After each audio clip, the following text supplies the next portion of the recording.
Welcome into Inside Humboldt Basketball with head coach Ronald Abernathy here with the Humboldt Vikings. And Coach, you had a big win Saturday, 92-56. The team's only game of the week, but I felt like it was a statement win. It was, especially after not playing the whole week. Yeah. We need to be able to play and be able to show up and be able to compete. From your perspective, what stood out the most about the way your guys handled business against Riverside? Well, I thought we did a good job. You know, we got to it was a slow start for us a little bit. Yeah. But then the biggest thing for us and our coaching staff, we were talking about it, was our players, our kids stayed consistent. It was like it appeared to me, they were trying to play real physical with us. Yeah. So our kids did a good job of staying the course, a good job of staying focused, a good job of being competitive and being consistent. Yeah. Yeah. I think sometimes people look at Humboldt and they see our speed. You can't deny that. They see the speed right off. And so they think, well, if we get physical, it's going to change that. But our strength and conditioning prepares us for that as well. Oh, yeah, no question about that. We just had a conversation this morning with our strength and conditioning coach. For me, that's the biggest part of our program is that stability. That's the foundation. And I was just talking to Coach Vanna this morning and the team together. Sure. Especially this week coming up, we don't play again until Saturday. Yeah. So during this week, it's a time to shore up our physical conditioning and weightlifting, so we can consistently continue to build that strong, solid foundation through weightlifting and conditioning. So before I get too far into looking ahead, the game started early. It was kind of some crazy stuff at first. You had the technical foul, you had crowd noise, turned into constant heckling. I mean, it was something else. How proud were you of your team's composure in that moment, especially early in that first half? Very proud because I said we stayed consistent. Yeah. We stayed focused. We stayed to the point. We stayed competitive. And like I said, it was almost like they were trying to be physical with us. It was almost like their will against our will. So which will is going to win? And I was very proud of our kids that we stayed consistent and focused and tuned in. We've talked about the difference in each team, and I didn't know how this team would respond to that, emotionally especially. Because if you start playing emotional basketball, it's going to be crazy. Yeah, it's tough. But they did so well in just playing the game. How much do you emphasize that emotional discipline and focus in situations like that? Well, pretty much, we were talking earlier, pretty much our basketball program has a system. Yes, sir.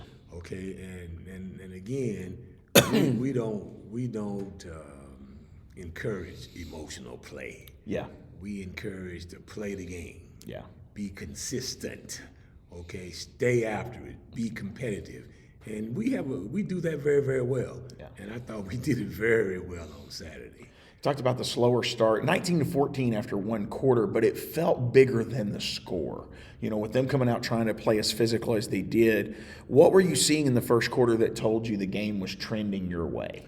Again, the consistency of staying with it, and in particularly, we ran our offense pretty good early on. And we did take one or two quick three-pointers, but if you notice, we shut that down. Yeah. And started trying to get the ball inside because they were also playing a 2-3 zone. Yeah. Okay, and we wanted to get the ball inside and get it to the basket. Felt like the second quarter maybe was a little bit of a shift for us. Right. What adjustments do you feel like were made? I mean, you just mentioned the not shooting as many of the three-point balls. Right. That may have been the major adjustment that kind of helped stretch leading you into halftime. Well, it did because we were able to run our offense and able to get the ball inside and then able to score layups as compared to taking three-pointers. Senior Jakevius Graves finished the night with 17 points, but his poise really stood out. Kind of talk about what he's bringing to this team that maybe doesn't always show up on the stat sheet. Well, he's a senior. Yeah. And his leadership and his ability to, have the players and keep them together. He does a good job, and he didn't have a particularly good shooting night. He missed some shots that he normally missed. Yeah. But he stuck to it. He competed. Yeah. He stayed competitive. And of course, some of them shots at the right time fell for him. But he didn't have a particularly good shooting night. But like I said again, he finished well and he was consistent. It seemed like in the second half was even better than the first for him. Yes. And I heard, and it was a knowledgeable fan. I don't want to drop their name, but there was a knowledgeable fan yelling, hey, you were making those shots. And now you're missing those. You need to, pay attention. What are you doing? Right. And some of that's good. I get that. At halftime, did you feel like the game was in your control? I mean, we felt like it was. Yeah, we felt like it was, and I think we were up 9 at that. Yeah, 9 or 10. Okay. Yeah. And again, we kind of looked at it as when we played TCA. We kind of knew that we were up 9. So coming out the first 5 minutes of the second half was the important portion for us, and we wanted to run our offense. We wanted to get the ball inside and establish that rhythm inside first before we started taking outside shots, and we did that very well. So we did that very, very well. Yeah, put us into the mind of Coach here. All right, at halftime, you're up 9. Maybe not shooting the ball as well as we have before. We've already mentioned Graves was that, but there was others that were missing shots too. What determines how quickly you come out of the locker room? Because we see that vary from game to game. They already were out onto the floor shooting when you came out. Right. Did you not want them to hear a lot of the fans? Like, what was going through your mind on when you come out? We strictly are. The time in the locker room is dependent upon how much we have to say and how we feel about how we played the first half. Sure. There are times when we may be yelling and screaming, and there's times when we're teaching and admonishing and getting them to do what we need them to do. It just depends on our mood and their mood, or where they are, we are, on how long we stay in the locker room and not. Darian Taylor had one of those nights that people will be talking about for a while, especially the backward dunk. Right before he walked, you sat him down, From a coach's standpoint, what does Darian give you beyond the highlights? Everybody sees the dunks and all of that, but go beyond that. Darian is a great player. Okay. And he's a smart player. Yeah. And again, Darren, as good as he is, that's how he works. He works at it. Yeah. And he works at being good. We made a reference for him one of the games we had lost I can't remember we lost the game, but we made reference because before the game had started, it may have been last Saturday's game against Dyersburg. When I just happened to be noticing our pregame warm-up, and most of them were kind of half doing it, and we were getting on them about do it right, but Darren was consistent. We have a drill where you jump, Darren jumps. Yeah. Wherever drill where you butt kick, he was doing everything right. And I just watched him before the game warm up. It warmed up with consistency, warmed up with purpose. Yeah. And he's very smart. Yeah. A very smart basketball player. There's something about him, being able to finish the night early, and then you was able to really put some trust in your depth and say, hey, get out there, play some ball. Because Riverside, they're a good team. They are. One of the young men, and we kind of highlighted, I think it was last week. We may not have named him by name, but I'm going to here because I saw some growth in this player from the last time I had seen him play. And I think you talked about it a little bit even in the Dyersburg game where Terrell Cole wasn't moving like he was supposed to move. Right. I saw some growth, I felt like, this last week. And then he ended up leading the team in scoring with 20 points. I didn't feel like he was forcing the three ball. The game was coming to him. Right. What do you think you're seeing from a coach's perspective? Because he's a young guy, freshman, that got some really big confidence-building moments in that game. Yeah, he did. Now, I beg to differ because early on he was shooting it too much. Yeah, right. Because he must have missed 4 or 5 shots in a row. Right. And I just have to remind him, you have a team. This is the team game, right. not an I game. I'm remembering the second half, our I think. me game, our I game. Sure. But he was just shooting it. Yeah. The shots he made in the second half was more off the offense. Right. And more in rhythm. Yeah. The first half, he was shooting. He just was shooting.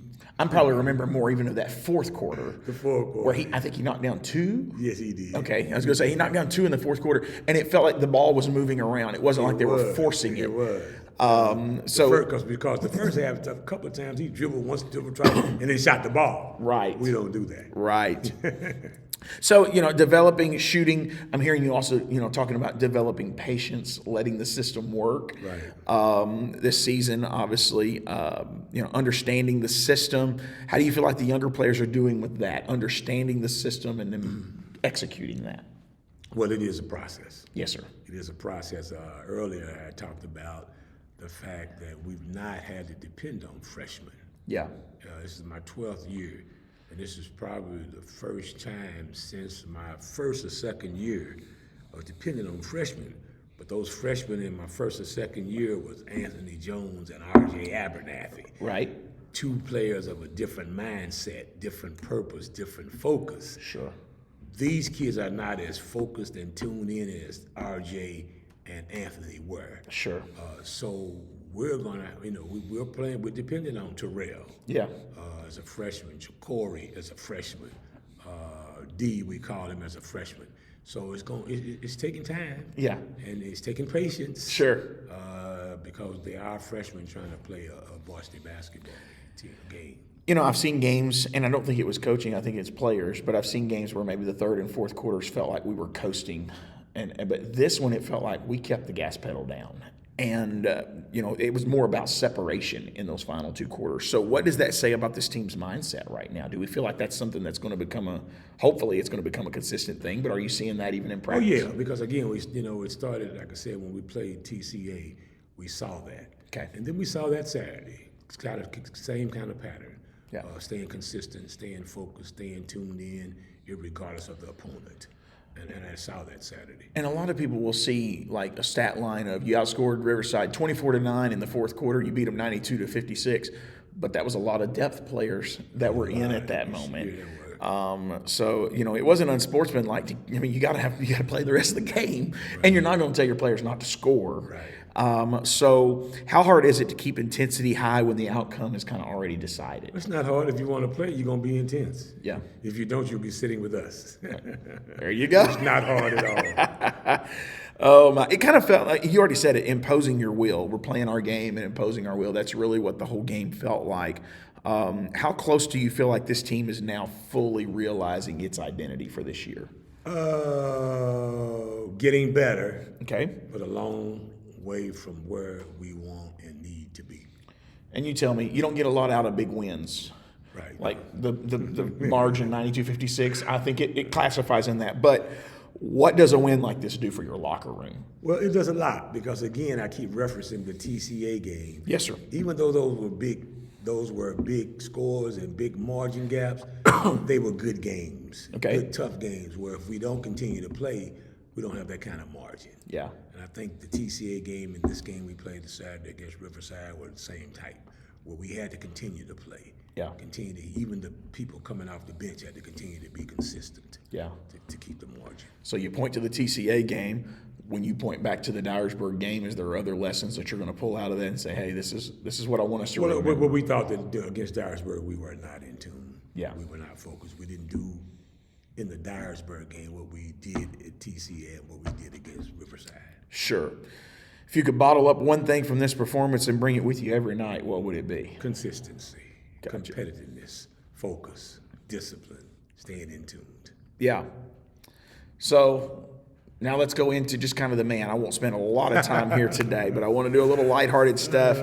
Do you have a go-to meal after a win, or what do you do to wind down after kind of an intense night like that? It's really hard. Yeah. It's really hard. And over the years, I've did some different things, but the first thing I got to do is calm down because I'd be hyped up. Sure. But I found in these latter years, I'm not as hyped up as I had been in the past because last year before last, I was so hyped up I had to come home and I had to go home and lay down. Sure. And calm down first. When you start talking about eating food, it's so funny because, most of the times it's, if we're at home, our school does a good job at the concession stands of grilling the hamburgers and grilling the hot dogs. I would usually pick up a grilled hamburger, a grilled hot dog on the way, and that'll suffice for me for the night. Sure. Because I've eaten well through the day. And of course, if you ask anybody around school, it's like Coach always got an apple in his hand. He's always got a banana in his hand because I do eat a lot of fruit and drink a lot of water and juices during the day. And I will say our cafeteria and the women of Humboldt take care of me. They feed me well. Yeah. And always making sure, for whatever reason, that I have something to eat for that day. And that's from the students, that's from the teachers, that's from my cafeteria people. Miss Postman, my teacher across the hall, makes sure I get good food. Yeah. And but on a away night is different. Okay. Because we get back to school late. Yeah. And the only place that's open when we get back is usually McDonald's, Wendy's, or Arby's. Yeah. So usually my diet would consist of a hamburger from McDonald's, a chicken sandwich from Wendy's, or a sandwich from Arby's. Okay. And then I would get a drink. Yeah. And that'll take me home. There you go. Awake and take me home and get me there. And when I get home, I be still hyped up. I have to calm down first. And my wife always laughs at me because I lay down for a little while, clothes and all. Sure. Until I calm down. Yeah. Now, this could be coaches, this could be players. Yes. But who's probably the quietest in the locker room, and maybe who can you depend on to lighten the mood? So probably two different guys, but the quietest in the locker room. The quietest is probably Darian. Okay. Darian is very, very quiet. It's just focused. Just focused, don't talk a lot. I can almost always get a laugh from JG. JG will do something to make the locker room laugh. Okay. Or he'll say something to make the locker room laugh. There you go. Do you see anybody on this team that you say, hey, they might coach someday? Probably, but again, probably Darren. Of course, he's going to be a player. But other than Darren, Darren, if he didn't play, would be a great coach because he's real smart. Sure. He knows the game. Probably Darian Taylor. Is there one coaching habit that you know your team maybe chuckles about that you have? Probably there he is. My talks to them pregame, my talks to them at mid-court. Sure. When I'm always trying to give them a life lesson. Yeah. About something other than basketball, and they laugh and joke about it. And I know they do, but sure. I'm gonna tell them it anyway. That's right. That's right. I'm gonna do it anyway. There you go. Last one, Coach. What's been the most fun moment with this group so far that maybe fans just don't get to see? Because we see a little bit. When you talk about the court, you spend so much more time with them. Right. Probably, again, we'll go back. Last night was a great night. We laughed and joked, and of course the TCA game. Sure.